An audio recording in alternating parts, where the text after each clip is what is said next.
Hello, everyone, and welcome to English Pod. My name is Marco. My name is Catherine, and today we've got one more episode in our series about interview skills. This is an elementary level series, and we're here today to talk about things that you might not be very good at. That's right. Today we're going to talk about weaknesses, and that is our word for vocabulary preview. So let's take a look at it now. Vocabulary preview. Okay, so what is a weakness? A weakness is a thing or an activity or something that you're just not very good at or something that you think you can improve. Okay, so obviously no one is perfect, and like we saw in the previous lesson, we have a lot of good things about ourselves, key strengths, and now we're going to talk about our weaknesses. Maybe you're a little bit lazy, that might be a weakness. That's right, so weakness is the opposite of strength, and that is the topic today, so let's take a listen to today's dialogue.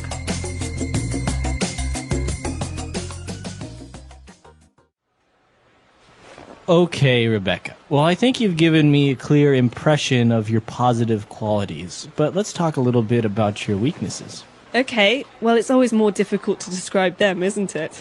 Definitely. But if you had to pinpoint one weakness, what would it be? Well, as I mentioned before, I do tend to get frustrated if I don't see progress in my work or career. I suppose I'm quite a restless character. My father always taught me to be a high achiever, so... So would you say if things don't go your way at work, it could easily get you down? Well, in a way, yes. But I must say that even if I'm not completely happy in my work, I always give 110%. I would never shirk my responsibilities. I suppose sometimes I expect too much too soon. Well, you know journalism is a highly competitive world, so you do need to keep pushing yourself, it's true. Okay, well, let's move on to talk about the job position here, shall we? Yes, please.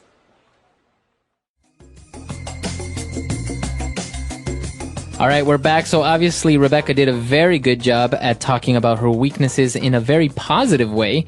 So before we get into analyzing that, why don't we take a look at a couple of words she used on language takeaway? Language takeaway. One of the first words that Mr. Parsons used was a clear impression. So impression. All right, so I think this is a very common word when people talk about first impressions or I get the impression. So what is an impression?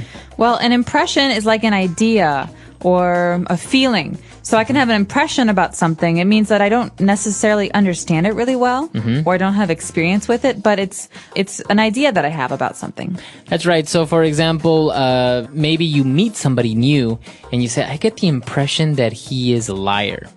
But maybe then you get to know him and he's not. So this is your idea about something or the way you feel about something. So in this case, Mr. Parsons has a clear impression of her positive qualities. That means that he has an idea or an understanding of the things that Rebecca is good at, but he wants to know more about her weaknesses. That's right. And Mr. Parsons asked her to try and pinpoint one of her weaknesses. So this word, to pinpoint. This is a great word. I'm not really sure where it comes from in English, but I think it's very visual. You can see what the word means. Pinpoint means to locate or identify or really be specific about something. That's right. So maybe if you go to the doctor and you say that your back hurts, the doctor might ask you to try and pinpoint where on your back you have the pain. That's right. So it's a way to be specific or very exact about something. Okay, so if she had to pinpoint something, she said, well, I do get a little bit frustrated. Okay, so frustrated is a way you feel. I feel frustrated. He is frustrated. It's basically a feeling that you get when you have to do something, but you don't think you can do it. Or maybe something annoys you and you get frustrated. For example, when people tap like this, and I'm working, I get frustrated because it's a distraction. Okay. So everyone has different things that frustrate them. Now, if we take a look at this word, it is actually an adjective, and we usually use it, you get frustrated, or as you said, you feel frustrated. So remember, it may look like a verb, but it's actually an adjective that ends in ed, frustrated, to get frustrated. He got frustrated, or we feel very frustrated. Okay. And, well, apart from being frustrated, she also said that she is a restless character. Okay, so someone is restless if they don't like to stay in one place all the time. That means someone who wants to move around or to go places or to travel or to see new things is restless. That's right. So she has a restless character. That means she likes to move around. She doesn't like to stand still in one place. Maybe she gets bored very easily. Okay, so that's somebody that would be restless. But moving on, she also said that she doesn't like to shirk her responsibilities. Okay, you often hear these words go together. So responsibilities are things that we need to do, right? Things that other people expect us to do. To shirk a responsibility means to not do something that you're supposed to do. It means to avoid responsibility or to push it away. Okay, so it's a verb, to shirk your responsibilities. You shouldn't shirk your responsibilities. That's right. All right, so a lot of interesting key words there. Why don't we listen to the dialogue again, and we'll be back with Fluency Builder. Okay, Rebecca. Well, I think you've given me a clear impression of your positive qualities, but let's talk a little bit about your weaknesses. Okay, well, it's always more difficult to describe them, isn't it? Definitely. But if you had to pinpoint one weakness, what would it be? Well, as I mentioned before, I do tend to get frustrated if I don't see progress in my work or career. I suppose I'm quite a restless character. My father always taught me to be a high achiever, so... So would you say if things don't go your way at work, it could easily get you down? Well, in a way, yes. But I must say that even if I'm not completely happy in my work, I always give 110%. I would never shirk my responsibilities. I suppose sometimes I expect too much too soon. Well, you know, journalism is a highly competitive world, so you do need to keep pushing yourself, it's true. Okay, well, let's move on to talk about the job position here, shall we? Yes, please.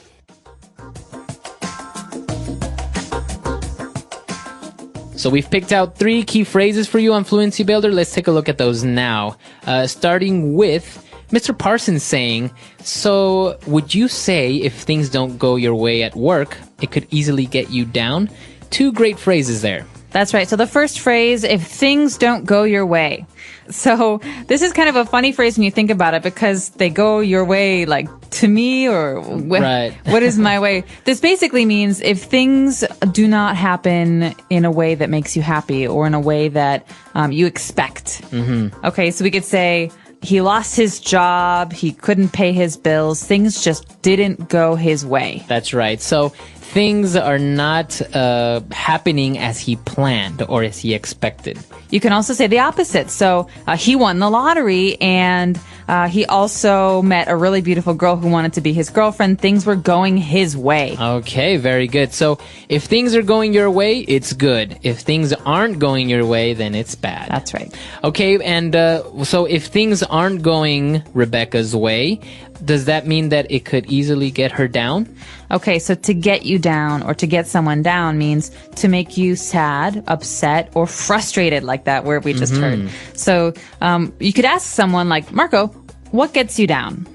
Rainy days. That's a good one. Yeah, rainy days get me down too. So it's kind of a way of saying what makes you sad or depressed or what makes you unhappy. Or in this case, if something doesn't happen as you planned it, if it doesn't go your way, does that make you sad? Does that get you down? Okay, very good. So a very good question there. And she responded that kind of, yeah, that does happen, but she always tries to give 110%. Okay, so this is a really funny phrase because you think, I can give everything I have. I can work really hard, and that's 100%. But we say 110% means you do more than you can. It's like pushing yourself more than is possible. That's right. So this is a very common phrase in sports and business. People are saying, for example, I always remember my coach saying, I want you guys to give me 110% out there. That means like I really want you to try very hard to do as much as possible. Even more than your best, more than you think you can do. Exactly. So again, it refers to the effort that you put into something. It could be in business, sports, anything. And she's basically saying, I always do more than my best. I do as much as humanly possible. That's right. Okay, so a lot of great stuff there from Rebecca. Why don't we listen to her one last time, and we'll be back in a bit.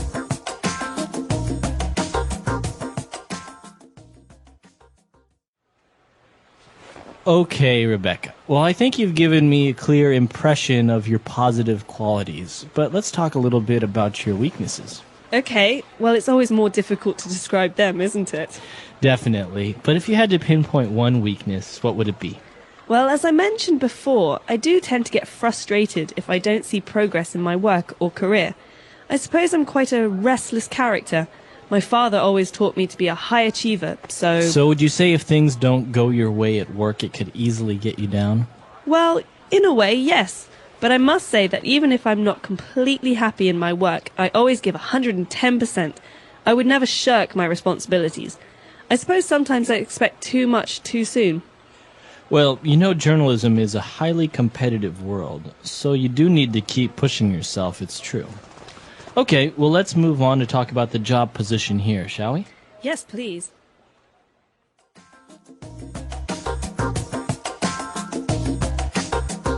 All right, so talking about weaknesses, I think one of the common mistakes when people talk about weaknesses is they say they work too much, and everyone says you should never say that in an interview. Yeah, I think it's a bad way to talk about yourself, because a boss or an employer really wants to hear a real weakness. And I work too hard is a way of saying, ugh, I have no weaknesses. I'm actually really, really perfect. And I just think it's a lazy answer. So maybe you should avoid saying I work too hard and really focus on things that you do have to work on. And then I think the key is to say that I know this is something that I have a hard time with. I know this is a weakness and I'm trying to improve it.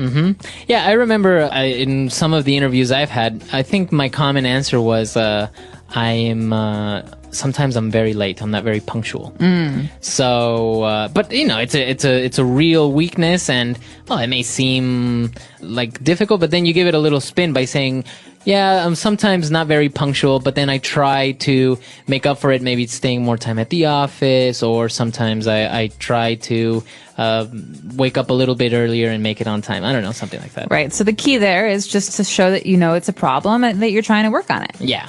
So this is actually the hardest part for me of an interview, talking about yourself in a negative way, because obviously you want to get the job, so you want to make sure that the employer has a good idea of yourself, but it's hard. I think it's the hardest part for everyone. Yeah. I don't think it's just you. Yeah, it's hard. So this is an interesting topic. Why don't you practice and come to our website, EnglishPod365.com, and on our comments section, why don't you tell us what your weaknesses are? That's right. We hope to hear from you. Of course, you can also share with us your strengths on our lesson about strengths. But in this one, I recommend everyone practice this because it will come up at some point, and it's good to get the practice in. So EnglishPod.com. We hope to see you there. All right, guys. Bye. Bye.